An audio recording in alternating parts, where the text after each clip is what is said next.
Ternyata Yosef terlilit utang, bayar pakai dana bos. Fakta baru kasus Subang, Yoris bongkar ada tukang tagih ke rumah. Dugaan motif kasus Subang atas tewasnya Tuti Suhartini dan Amalia Mustika Ratu semakin mengarah ke motif soal harta dan permasalahan yayasan. Kini terungkap, Yosef yang kini jadi tersangka dan diduga eksekutor utama, memiliki utang dengan nilai yang fantastis. Yosef berupaya melunasi uang tersebut menggunakan dana bos yang didapatkan oleh Yayasan Bina Prestasi Nasional miliknya. Hal tersebut terkuak setelah Yoris, anak sulung Yosef, membongkar beberapa kejanggalan dan gelagat ayahnya yang kini jadi tersangka kasus Subang tersebut. Namun, belum sempat bayar hutangnya, Yosef justru kini harus mendekam di penjara. Utang Yosef ketahuan setelah ada orang yang menagih pada Yoris Raja Amarullah, anak korban Tuti Suhartini. Orang tersebut mendatangi rumah dan bertemu istri Yoris. Ditelepon sama istrinya, katanya nagih utang Pak Yosef, kata pengacara Yoris, Leni Anggraeni dikutip dari YouTube Diskursus.net. Nominal utang Yosef pun terbilang fantastis. Sebesar 55 juta rupiah, terang Leni. Dari surat perjanjian, Yosef meminjam uang pada tanggal 6 Maret tahun 2023. Dia berjanji akan melunasi tahun 2024 dengan termin bulan Oktober tahun 2023.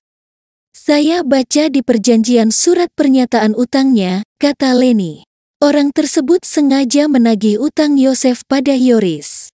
Sebab saat ini bekerja sebagai kepala sekolah di Yayasan Bina Prestasi Nasional. Pasalnya, Yosef menjanjikan membayar utang menggunakan dana bos. Alasannya menagih ke Yoris karena tersangka Y sudah dipenjara, akhirnya nagih ke Yoris. Karena Yoris memegang sekolah yang mencairkan uang di sekolah, karena Y janji bayar utang dengan dana bos. Dana bos bukan untuk bayar utang, itu buat operasional sekolah, jelas Leni menirukan ucapan Yoris.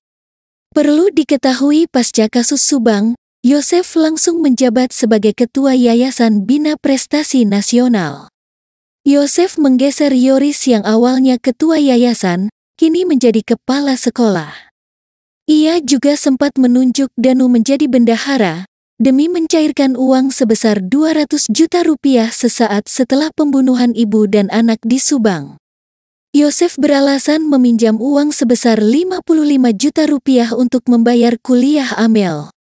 Katanya bekas kuliah Amel, ini kan ada kecurigaan saya.